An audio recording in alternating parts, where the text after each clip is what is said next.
Hey guys, this will be video 5 for the how to design build a 1950s era solid body jazz guitar, and with an emphasis on I want to make sure I make certain that I keep myself on point with an emphasis on capturing the 1954 Les Paul replica-esque type guitar, meaning it'll be all Honda and mahogany cap, lower body, neck, ebony fretboard, 17-degree pitch headstock.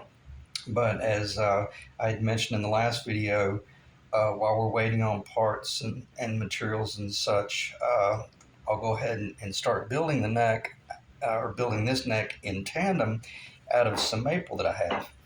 So you guys already, if you followed the last video, you know what I'm talking about. But nonetheless, I made certain that I maintain the exact same specs on this neck as will be going on the, I don't know why I'm pointing at that one, but as will be going on the 54 all 100 mahogany jazz guitar.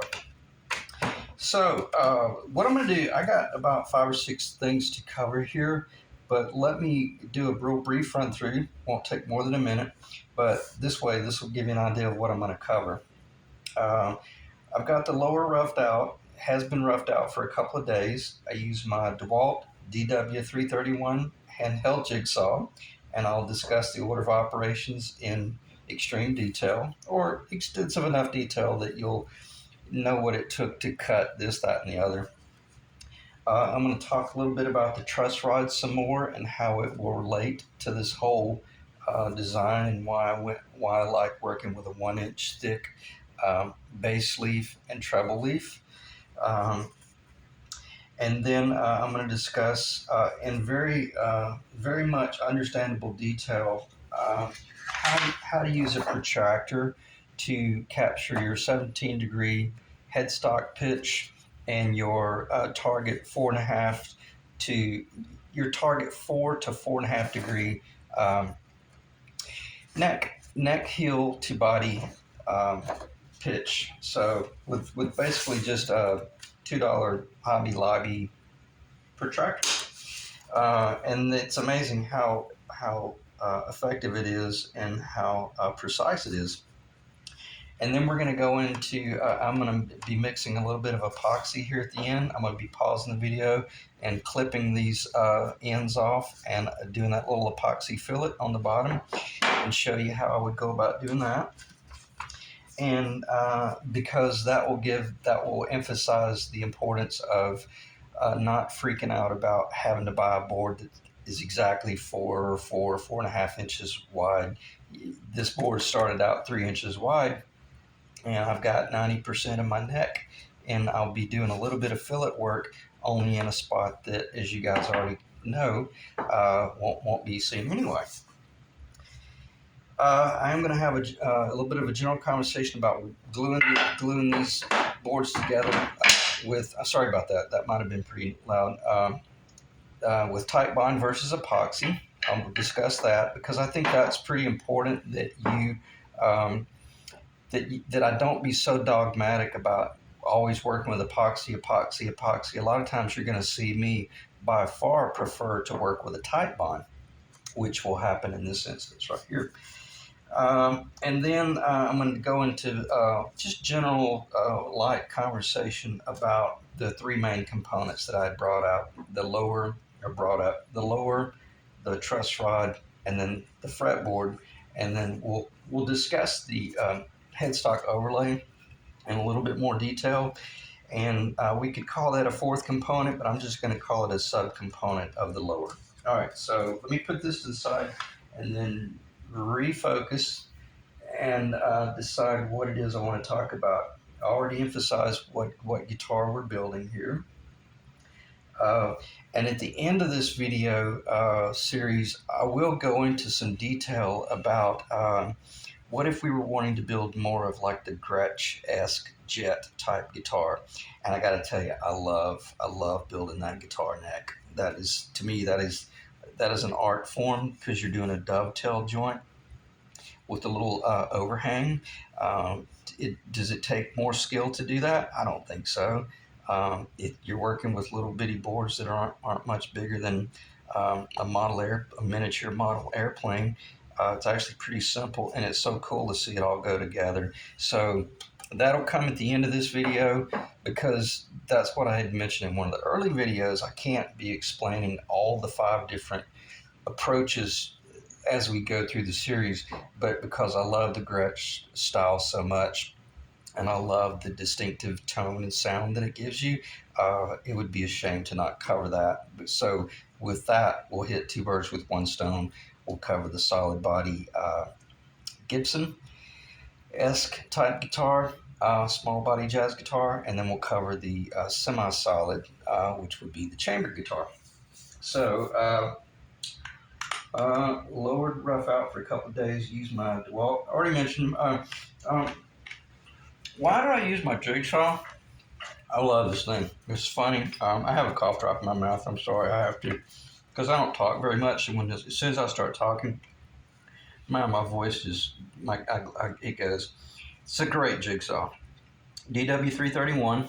Unfortunately, I'm not sponsored by DeWalt. This video is not sponsored by DeWalt, but it should be, because I love their tools. I've used their tools forever. Anyway, I like this saw because I can set the pitch of that blade. I like to pitch that blade up very straight up and down, so that when I turn a curve, if I'm square up here, as I'm turning that curve, it stays very true and very square. I don't push my tools to the point you burn them up or they start burning blades, but you'd be surprised, that big, wide, stiff blade, it will not travel at all. It'll stay so true. I hope my head's not in the camera, but that blade will stay so true. And it is a variable speed. And then even down here, it just go online and read about it. The 331, unbelievable. I have a speed control right here based on the depth by which I pull the trigger. Then I have my trigger lock. I can do more with this old saw than I can do with a bandsaw, because my bandsaw, I'll be honest with you, I hate that SOB, because I just don't need it that often. And when I do start using it, the blade is so small and so thin. Again, I love it for certain things, but I end up chasing that blade more than I get to cut the wood out. That's another one of those art form things. It's like binding. If you use a bandsaw every day, or at least once or twice a week, then you get a feel for it. You're pretty good with them, and you're fairly fast. But to show you, let me get this off the counter. You might be thinking, yeah, but isn't a jigsaw kind of dangerous as far as keeping things true and square? Well, moment of truth. This is not trick photography. Make sure my head's not in the way. Obviously, I'm flat. It's true to me. That's a one-cut pass, and you can see it. There's no hang-ups or start-overs. There's no, you know what moments. I went beyond my pencil line about about 3/32 of an inch farther out here, because I'll get to enjoy using my oscillating sander to shape that final shape. But for the most part, I'm within about 3/32 of an inch of that being the finished center neck. So I trusted that little jigsaw. Can you see the taper? That's basically the finished neck. I'm within 3/32 of an inch here and here, perfectly true. And I don't know if I didn't clarify. Let's put the base on the rough cut side. Perfectly square. That's called square. 2 sides right there. Square 2 sides right there. Square 2 sides there. Well, in other words, each side is square. And when you can go around a neck, when you can go around a board that is basically 1 inch wide, and what is it? It's just barely over 3/4 of. Well, no, that's not set. Bear with me for a second. I want to. Okay, so let's see how tall that is. Should be about 5/8. Yeah, it's 11/16. 8, 9, 10, yeah, 11. 11/16. All right, sorry about that. I almost zoned out. But for the most part, did I just get lucky on that one? Well, let's look at this one now. Oh, let me tighten up. Okay, nice and true, nice and true. Again, one cut pass. No burning, no hanging up. That's the table saw right there where I eased it off, where I clipped that bottom off. And we'll talk about that stuff in a little while. But for the most part, what I'm saying, this is going to drive home what I meant by, I didn't really clarify it in this video. This is very important. This is not me digressing. It took me about 10 guitars before I realized to stop roughing them out an 1/8 inch, 3/16 of an inch thicker than the target. If I was having to rough them out that much, I lost what it was I was even shooting for. And I ended up building that guitar neck 3 or 4 different times because I kept having to shape and cut, shape and cut, shape and cut, and only to realize this surface, if this was an exceptional board that I was working with, this once roughed out, the surface didn't change. If it did change, it was ever so slight. So it's not like once you roughed out this neck, it started distorting so bad that you were chasing down flat points, square points, and stuff like that. So my point is this: don't be afraid to rough out your sample, your leaf, very, very close to the finished guitar. And when I say very close, within a 1/16 of an inch. And I'm not exaggerating. Even if you're a beginner, don't be afraid to really, let me drive this home. See, even like this curvature right here, where I came out of this 1/2 inch thick distance down here, right, this is probably a little bit more than a half, but not much, maybe a 32nd. And then even as I got up here, I got closer to 5/8, a little bit more than 5/8, and then I let it get a little bit thicker. Everybody, this was done with a handheld jigsaw. And I'm literally just, I could have been sitting there eating a sandwich while I was doing this because, again, could you do this with a really, really inferior discount jigsaw? No, they would, especially with a poor blade, that blade would start traveling. And that's when I brought up the whole DeWalt. My DeWalt jigsaws, I think they're about $170, maybe, give or take. Those are Bosch blades. What were those, 10 or 15 bucks? So close to $180 to $200 in a jigsaw, and you can do work just as nice as you could do with a bandsaw. And there you have it. All right, let me look at what else would I want to talk about. No sense in talking about the DeWalt jigsaw anymore, but that's how I did it. Did the whole thing, and this will give you an idea of, where we came from, and look how quickly I was able to put it back exactly the way it originally was. A104, I just call it C101, C101, C101, but I made certain that I had a grain orientation, I kept it directional with just an asterisk off to the right, so that you didn't come in here with something like this.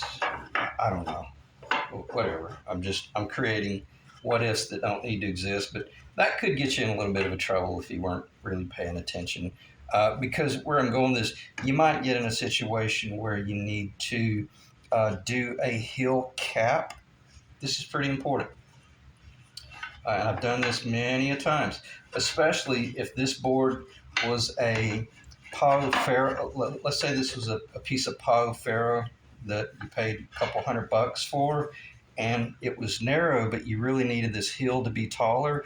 Well, then you could come in here and use this drop right here, and you could do some almost like a book match work and build up that heel. So much so that you'd have to be really good to see the difference, or to see the glue lines. So,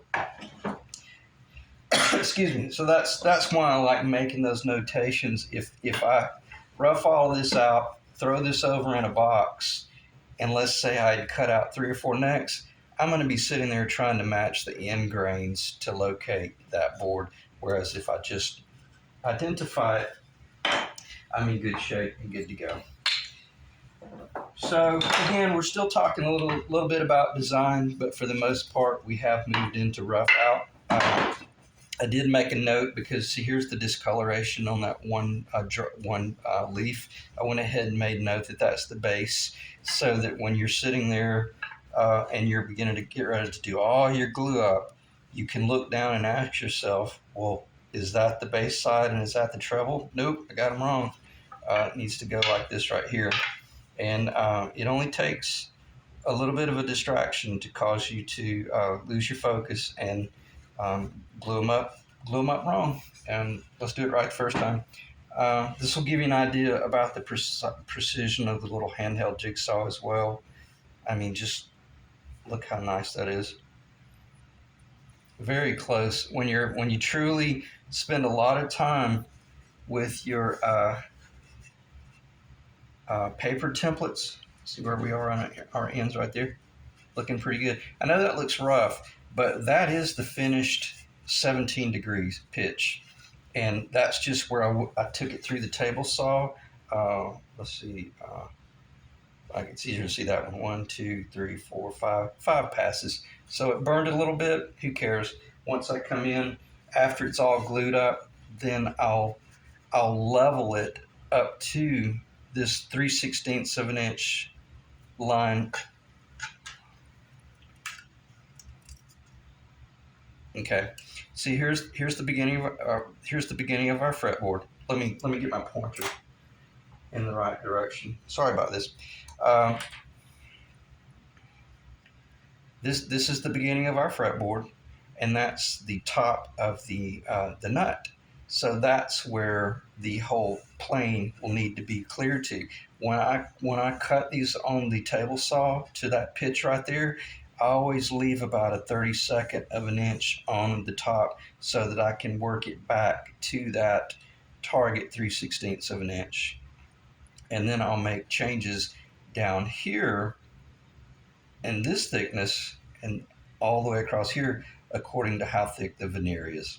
Okay, so that ought to be pretty simply understood without me having to go into extensive detail of saying, well, maybe if your headstock overlay is 1/8 of an inch and it comes up really thick, well, we know that this can't end up being 3/4 of an inch thick because of our tuners.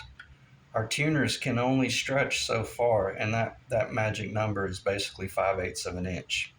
Okay, so I digressed a little bit there, but I think it was for a good cause. All right, let me see what else should I cover. Order of operations. How did I cut that out? Yeah, this is probably pretty important. C101. Let's see, 101. All right, if you got earbuds in, you might want to take them out or either lower the volume, because every now and then I'm going to be crashing these boards together, either intentionally or mistakenly, so I don't want to hurt your ears there.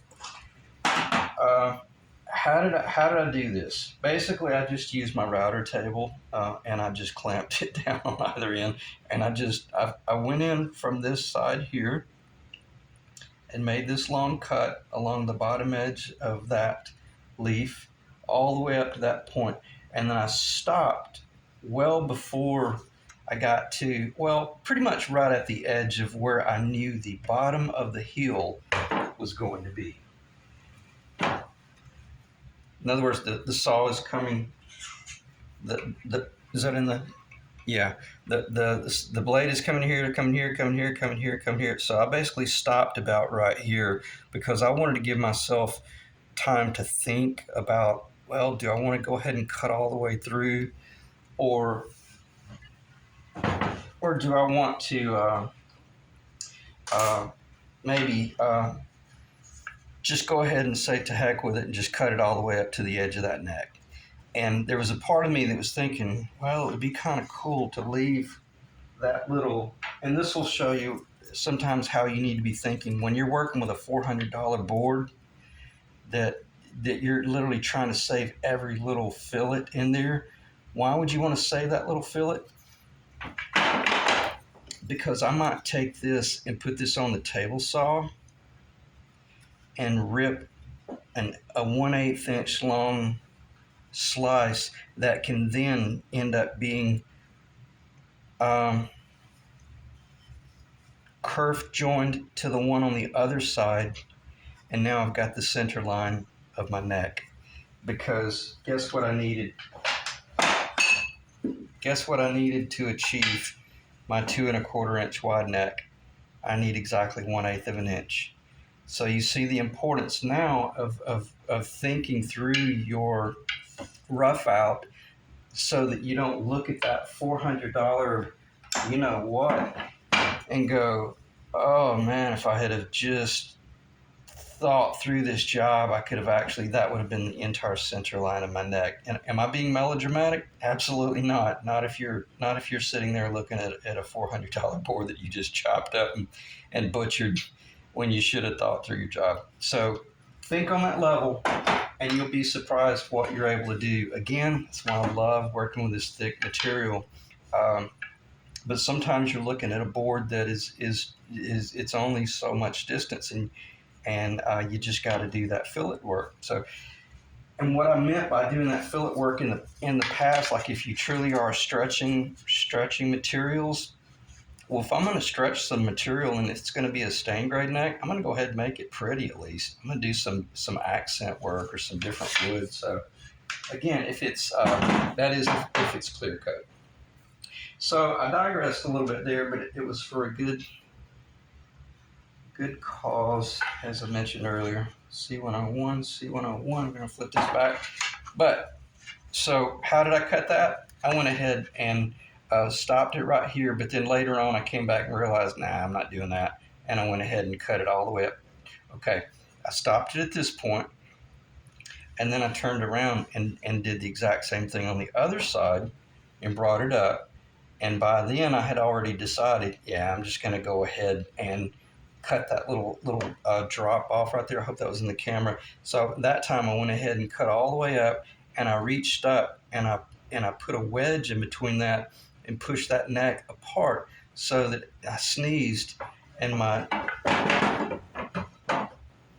when my jigsaw blade came out of that, was right at that point my jigsaw didn't jump and go and game over if it's a stain grade. So I went ahead and wedged it, relieved it, wasn't even pushing on the saw, just let the saw ease out. If I'm hovering over my bandsaw and I'm fighting dust and I'm fighting this and I'm fighting that, that's something I might miss. So, all right, so that was the order of operations. Then once I dropped that one, then I turned around and did it on the other side as well. And boom, it was over, said and done. I did get ahead of myself though. The first thing that I did before I did the bandsaw work, I did put this this A104.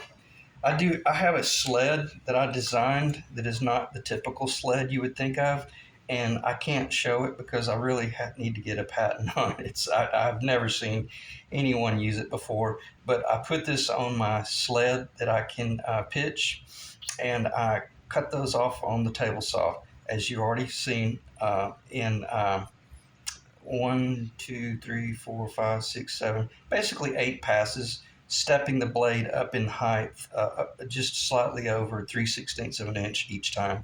So there's that drop.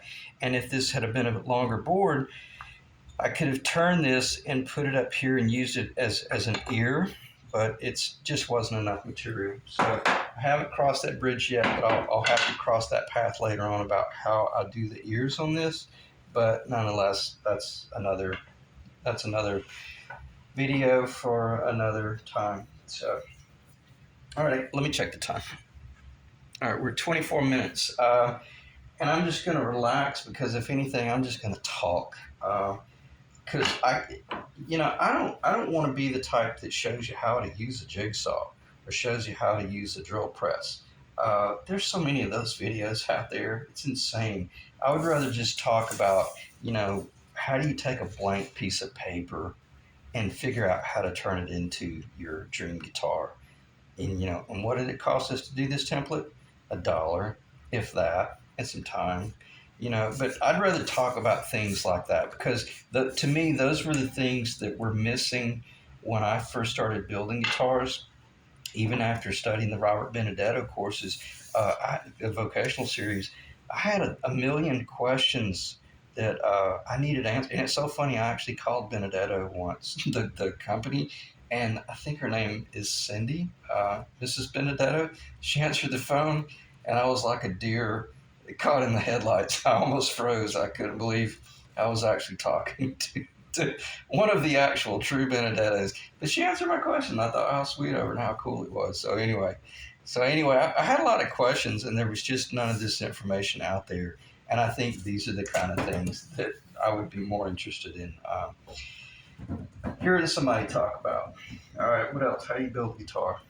Uh, Truss rod, correct. We'll talk about the truss rod later on. What else needed to be cut out? Already talked about how I dropped that. So, and was that precise? Let's see if it's square. Let's see if the table saw is as square as my DeWalt jigsaw. And spot on. So this is what I meant by when you yeah. Well, let's revisit this. If you mess up in just the slightest, and this pitch right here, let me get that blade again. I'm gonna just show it upside down. But if you had an inferior jigsaw, and this is hard maple, and if you got an inferior jigsaw, and we've all done it where the blade will start it'll look great up here on our cut, but down here the SOB will be traveling the full blade width, and if you do that on something like this, and it's pretty much game over if you're doing clear coat. And you're thinking, well, it doesn't really matter because where's my veneer? I'm coming in with a veneer on the side. This one's too thick, but I'm coming in here with a veneer on the side anyway. Does it matter? Yes, it matters because if that if it traveled on the visual side, even if you know you're going to get an ear here, it doesn't matter. Once that ear comes up, and you're going to have to just read my mind here because I don't want to go off on a rabbit trail. But if this is the ear, okay, we would be looking at the treble side of the nut going into the headstock. And if this ear comes up and glues on right here, well, if you have this really lousy cut right here, you're going to have a void right there between those two. Does that make sense? You're going to have this is going to be nice and pretty, and you're going to put that up in there, and there's nothing you can do about that unless you want to get out some maple and whittle a little fillet and get lucky, match it. Again, that's what I meant by make certain that you cut those pieces out perfectly S4S, and then you'll be in much better shape, and you won't be so wound up, especially if you had bit the bullet and bought some really beautiful bird's eye maple, and that in bird's eye maple probably would have been $50 to $75 according to the grain, and these are just things you don't want to make a mistake doing. And I try to make certain that I don't make this stuff look easy because it's not easy, but then again, it's not hard as long as you take your time and use the right tool and really high quality blades. Again, I think I told you these are Bosch. I paid $15, $16 for these 8 years ago, 6 years ago. Okay, worth their weight. All right, let me check the time. We're at 28, 29 minutes. Let me look at my list here and see what we need to cover. Truss rod correction. It's not really a correction as much as it's just something I need to kind of reiterate, and that would be the base side. And even if I didn't, all I have to do is look down. Okay, so the truss rod, I'm going to lay it on the table and see if I can do this, and then just pick it up like this. And hopefully it'll be in place. So what I may do is put a clamp. Let me put a clamp on it and see if I can just pick that thing up like a little. I don't know if that's going to work. We'll see. Yeah, I'll just let it roll open a little bit for right now. All right, for the most part, I had made a statement that, and this looks lousy, but I had mentioned that, well, all you'll have to do is come in and cut off 1/8 of an inch over here and 1/8 of an inch over here. That was incorrect. I won't have to cut any of this material off of this leaf which is the bass side, nor any off of that, which is the treble. Why? Because it's going to get basically a quarter, 3/16 of a quarter inch center anyway. So that's what I meant by, guess what this is? This is the exact same thickness. And then later on in the video, I had mentioned, well, I'll only be relieving a little bit of this. I won't be relieving any of these boards except when I do the round over cut work. Okay?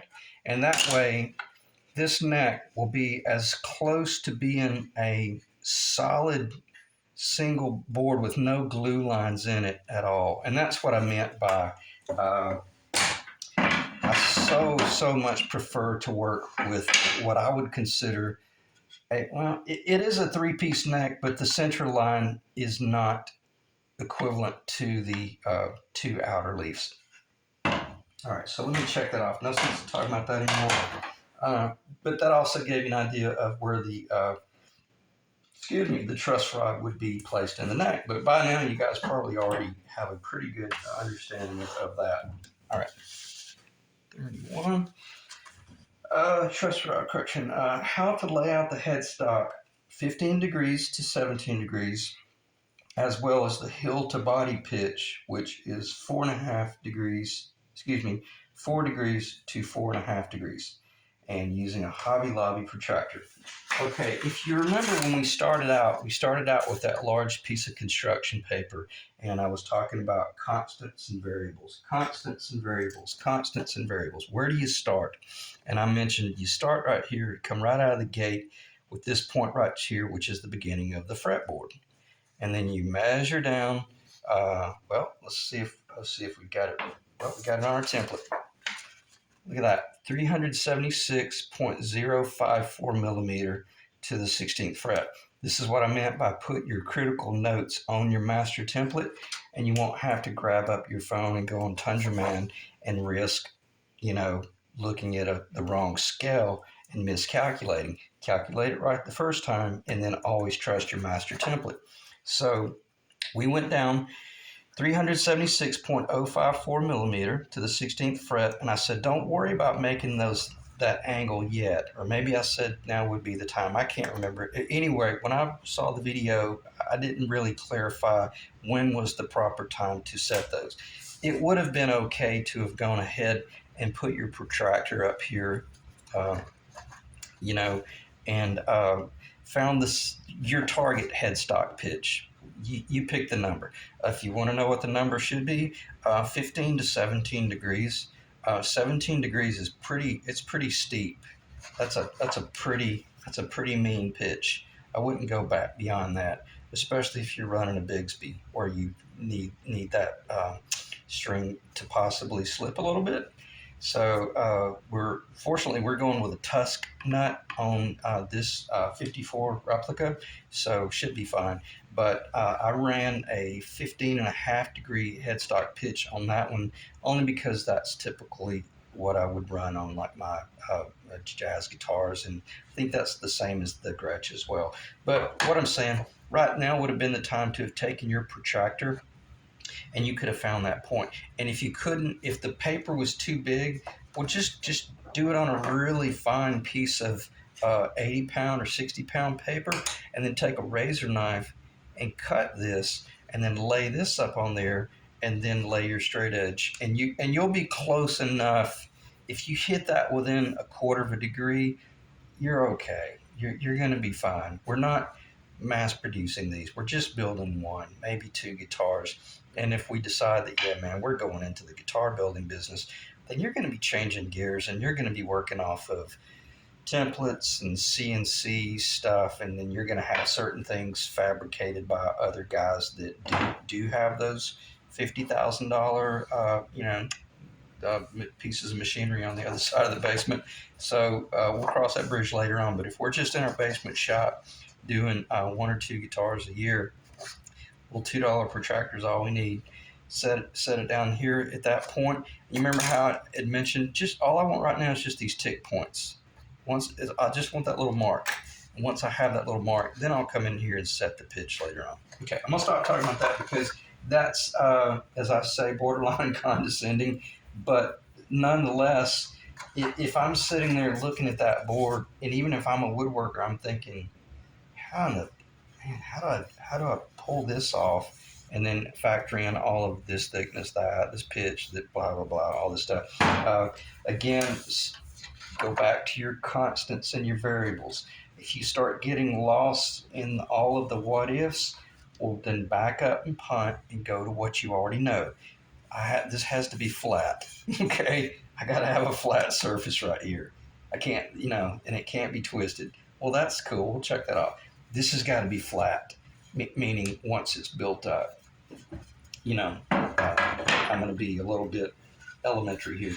It's got to look something like this after it's built up. It's got to be nice and flat. It's got to be flat here and flat here. So, once you have these constants, just take your time and you'll figure the variables out. And you simply do it with paper and a straight edge, and in this case, you'll be using a protractor as well. And if you didn't have a protractor, you probably could just calculate rise over run, and you could determine, you could probably just go online and say, okay, we all know about rise over run, I hope. The run would be from this point to this point here. And if we didn't have a protractor, but we needed a 17-degree pitch, well, this run you might go on some sort of online calculator and say, look, if I've got a 12-inch run, what rise is necessary for me to achieve a 17-degree pitch? And it'll probably tell you whatever it'll tell you exactly what that number is. And you can either select it in SAE, imperial, or either in metric. And it's funny, even though I am always talking about the SAE and imperial, a lot of times I will revert to metric just so fast your head will spin, because it's so easy for me to find the center of 76 millimeter than it is whatever that other number is. You see what I'm saying? So anyway, I'll stop digressing about that. That's just basic, just figuring things out by using your online sources. How much time we got? We got 37 minutes. Would like to keep this video under 45 if possible. Epoxy filleted tendon, general conversation about tight bond versus epoxy. I'm just going to say this. A lot of times I am working with epoxy in certain circumstances, but I just want to get this off the table, basically. Anytime I'm building a neck, I'm very likely just going to use tight bond. Because I've got a clamping station and a clamping system that guarantees that I'm staying nice and true. So I'm able to get that tight bond on there and put some serious clamping force on it very quickly. So for the most part, and also if I'm doing a visual neck, I never use epoxy. Always use tight bond, always. And if I'm doing a three-piece neck here, let me just do it with mahogany. And this way I can get this behind me. If I'm going to do just a basic three-piece neck, rather than trying to glue all three of these at once, what I'm going to do first is I'm going to glue the center line to one of the leaves. And once I've got that glue in there setting, what am I going to use as a caul? I'm going to use this piece of maple, and I'm going to use, I might put some parchment paper in between that, but for the most part, probably not. I'm probably just going to wipe it clean, and I'm going to put my seat clamps on there as it's in its clamping station, and then I'm going to come back the next day and pull this out of the clamp and maybe run my jigsaw or run my bandsaw around that, and then clean it up a little bit, and then put glue on this surface, and then glue that. Okay, I went just rogue and cowboy there, but that's about it. If you really want to know how does it take to build a lower, that's pretty much it right there. Where is one? Here's one that I had built up years ago. This is a beautiful center line. This is Coca-Cola. No, this is I was doing some sample work. This is Coca-Cola in the center, That's a maple veneer, and then a mahogany veneer, Honduran mahogany veneer, and then that's a Honduran mahogany veneer. And I was basically doing a sample test work to see what the mahogany looked like directly against maple, but with the center line of Coca-Cola. Well, the answer is basically it got lost. You really. Oh, I'm sorry. I'm sorry. That's not mahogany. That is Coca-Cola. Never mind. Anyway, never mind. So, in other words, here we go. But nonetheless, even that almost kind of gets lost. That's Yeah, I don't have a good clean edge. I don't have a good clean edge on either one of these except that right there. But for the most part, what I'm saying, and I really should have just stayed on my point list because I had no business talking about this, but you can start experimenting with center lines. And if you do that, then you're probably going to spend a good 2 days just gluing up your center line. I'm glad I kind of went off the cuff here. Uh, don't dare try to just start gluing up your veneers on this. That'll become a nightmare. And I don't want to start talking about that. Not in this video, maybe later. But you want to try to glue up this center line so it is now considered, from my point of view, this is a one piece. So now I'm looking at a 3-piece neck, even though this center line might be a laminate of 1, 2, 3, 4, 5 pieces, and some people would call that a 7-piece neck. BS. That's not a 7-piece neck. That's just a bunch of veneer. So basically, those are the 2 primary pieces right there with the center line there. Okay, let me look at my list again. Probably going to end the video here fairly soon because I think we're at 41 minutes. Primary components and how they interact with the headstock overlay and the nut. Yeah, it won't take too long to talk about this stuff.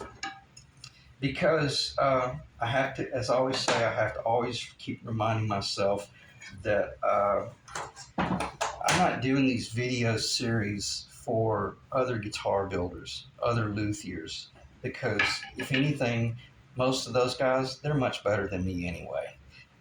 I'm kind of doing these video series for the guys that have never, as I say, thought on this level or have never even considered doing something like this, but they realize, I got a shop in the basement with $15,000 worth of grizzly tools, and I've been building furniture forever. I never even realized how easy it is to build a guitar.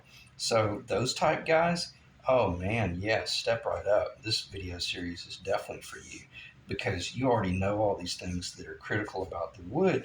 And if anything, you probably see me doing things and you realize, oh wow, why is he doing that? That's like 1940s technology. Hasn't he ever seen this widget that you put on here and it keeps everything straight up? And so I say that to say this: there's a lot of me that I don't know, or there's a lot of my techniques that are probably nowhere near the level of some of you guys out there.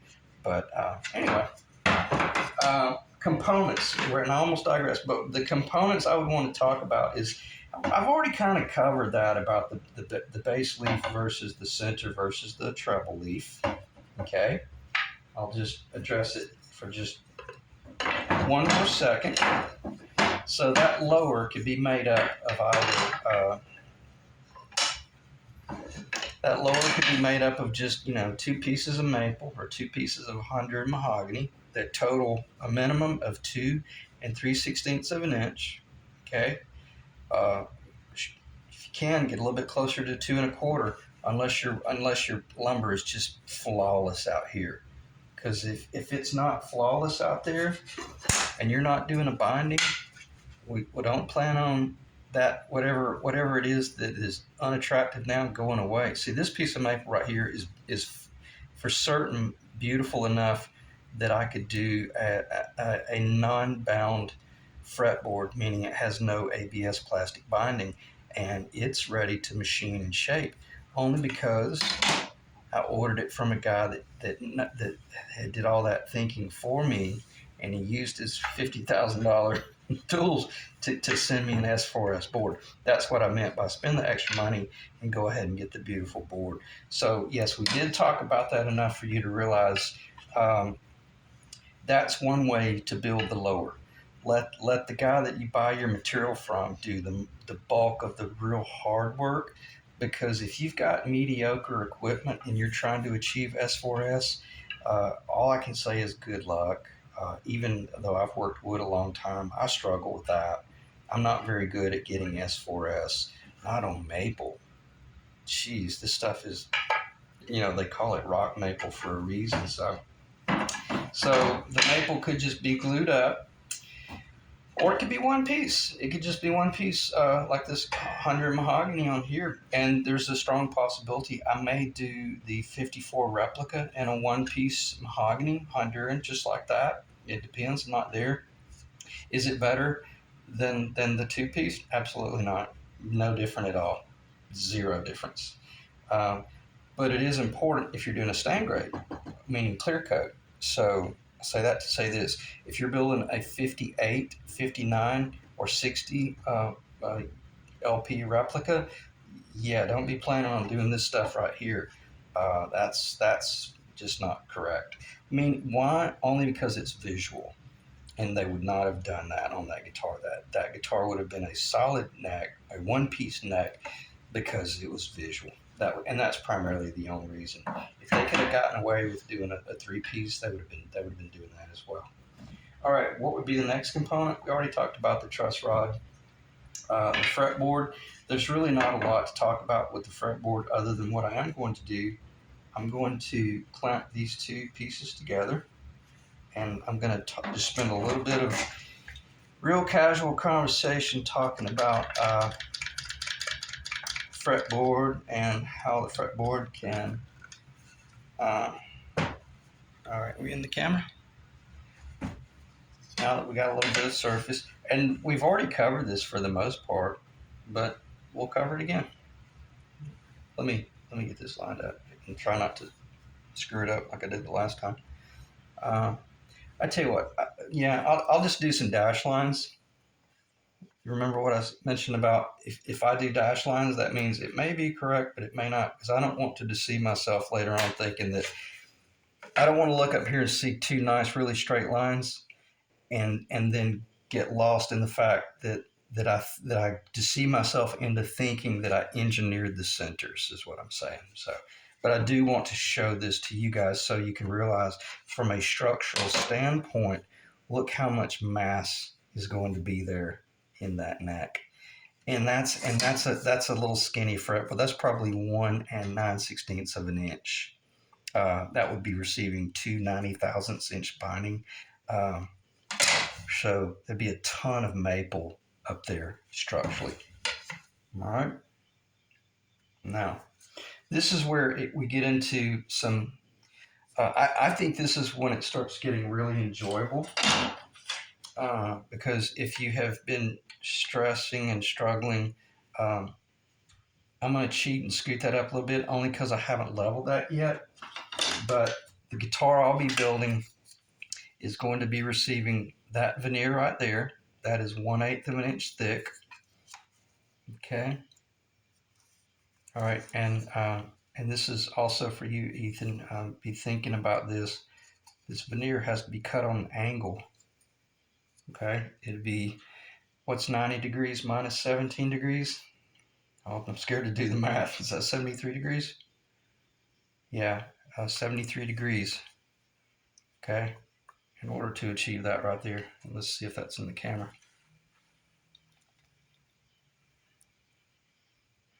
Okay, so there's a lot more going on here than just butting. I'm not being a smartass either towards anyone. I'm just saying, think through these things, because if the overlay has black, white, black, white, black, maybe, yeah, it'll be white, black, white, black, and then it will be the large white. You can't, there'll be a gap there, is what I'm saying, because it'll have to be cut on an angle. And as me as the builder, I already know these things. I I've already engineered that in other words, I've got this headstock machined where it's a little bit short if you were doing the vintage specs where it just gets a very, very thin 30 thousandths veneer, if not just painted black, and then all the mother of pearl work done. Okay, a lot more going on there from an engineering standpoint, but this would be engineered in. And when you do get at this point, you need to start thinking along the lines of, okay, is that going to look correct? To answer anybody's question, yes, I've looked at all the vintage pictures, and that is vintage correct. But when you look at my guitar over here, totally different story. Let me see if I can get this out of the way to keep from scratching things up. Is it in the camera? I may have to just move it. I'll try to not to drop it. It's pretty tall. I knew that going in on the front end. Why is that so tall? Primarily because I built a cello. My fretboard is 5/16 of an inch thick. It's massive. So the vintage correct specs guitars, I don't know if I've got the truss rod. Yeah, I do have a truss rod.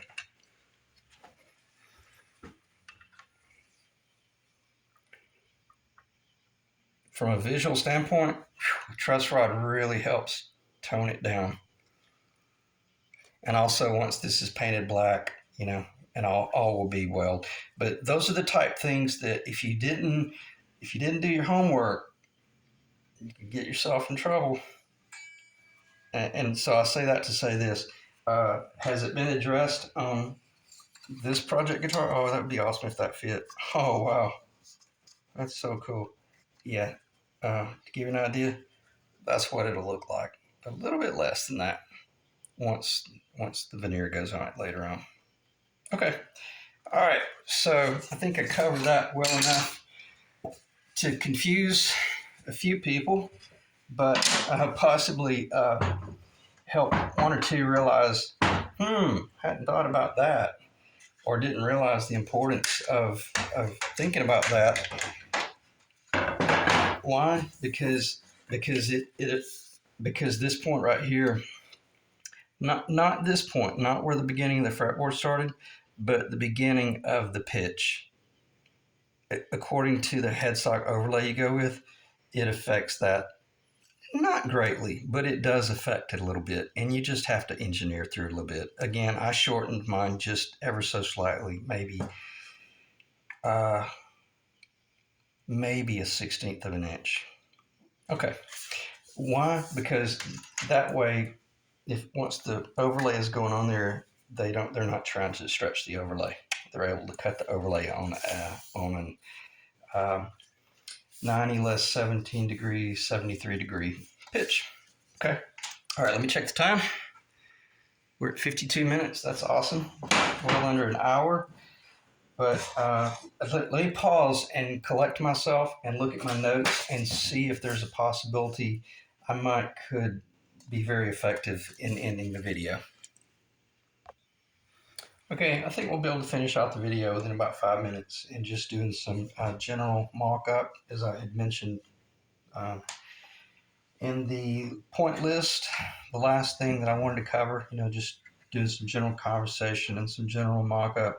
This is how I do my fretboard, where I fasten it to the jig. This is the fretboard. This is actually this is a different fretboard, I'm sorry. It's a little bit thinner than the one that's on that guitar, but it is from the same stock of wood, and you can see how beautiful it is. I'm going to put that at the beginning of the fretboard location. It almost looks like a classical guitar, which is really cool. Actually, I slipped. I got a little bit too far down. Tell you what, let me do this. Let me go ahead and actually stay true to the guitar I'm building. It would be receiving this nut right here, and then it would be receiving that thickness of an overlay. And I apologize if that's not true or square. It's not square, is it? But at least it kind of gives you an idea. And then basically this is going to come in probably about that area right there. So that'll give you an idea. I hope that's in the camera. If not, I'm doing the best I can. holding 5 different pieces together. So basically that'll give you an idea of the offset and everything. And then, you know, if you were to go with a brass nut, this will give you an idea for you guys out there that are considering doing a brass nut. I pretty much run a brass nut on just about everything I ever build, and just love them. Love the brass nut with the Bigsby.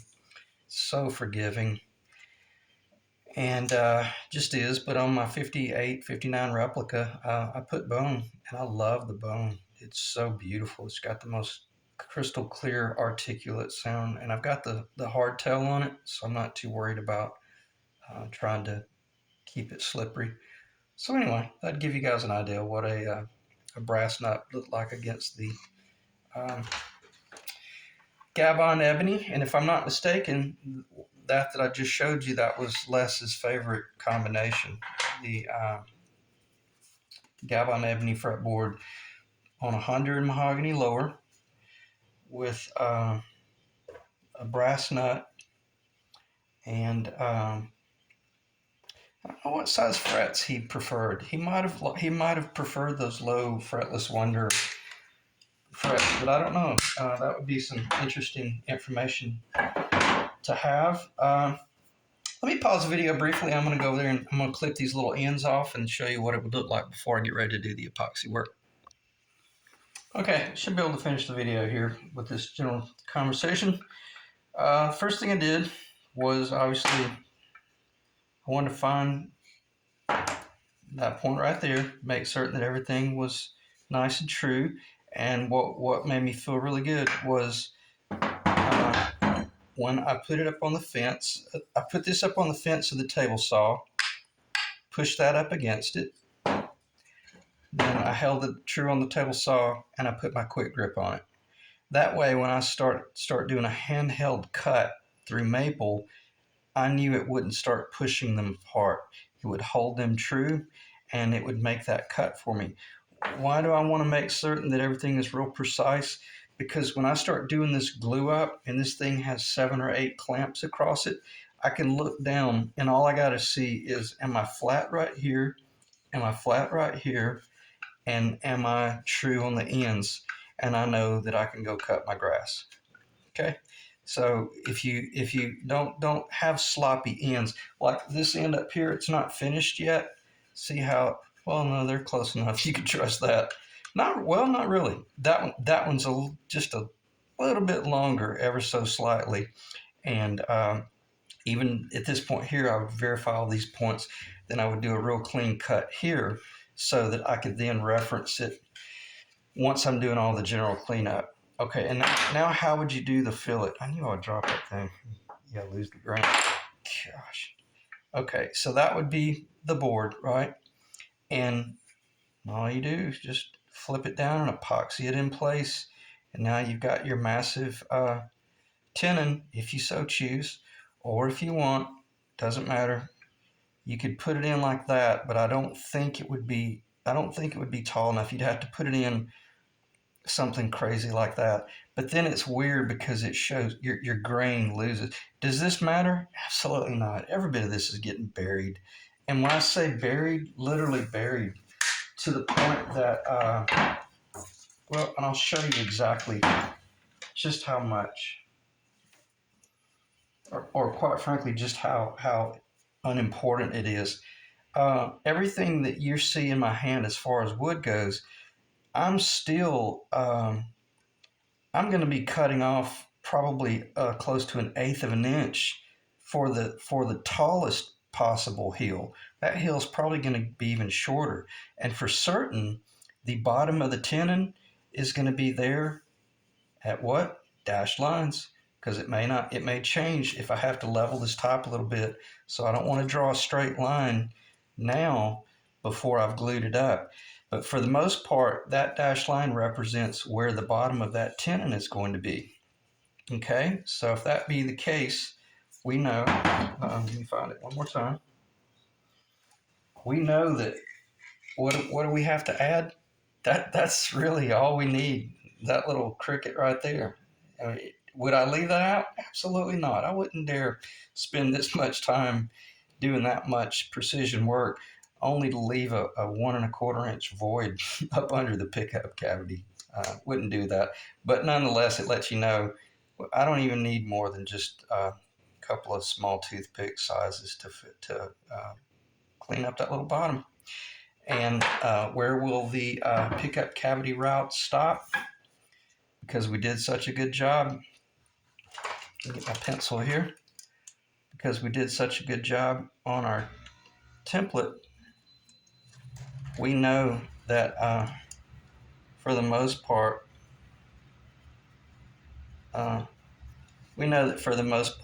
every bit of that area, well, actually further back here, roughly that area right there is every bit that's going to get routed out for the pickup.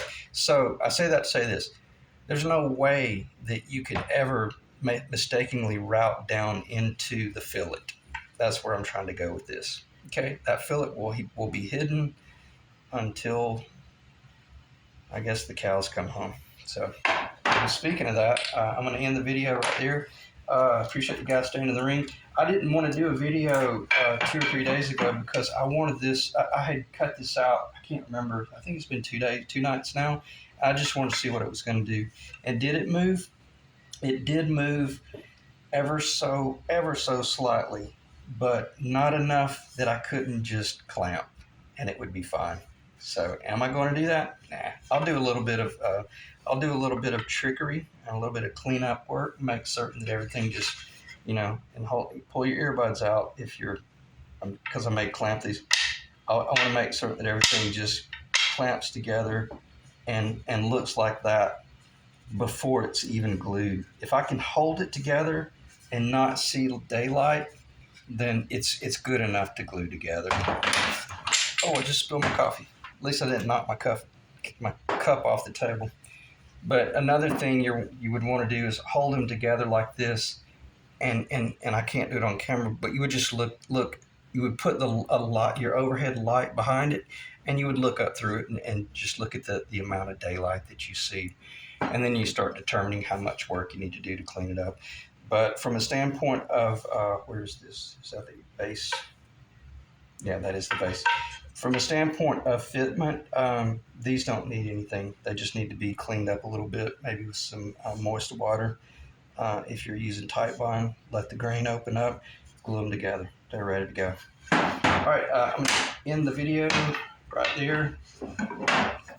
I'll try to leave the table somewhat organized and in some sort of clean view, because I know that at the end of the videos, it makes for a good moment to pause. I hate to leave a nasty table.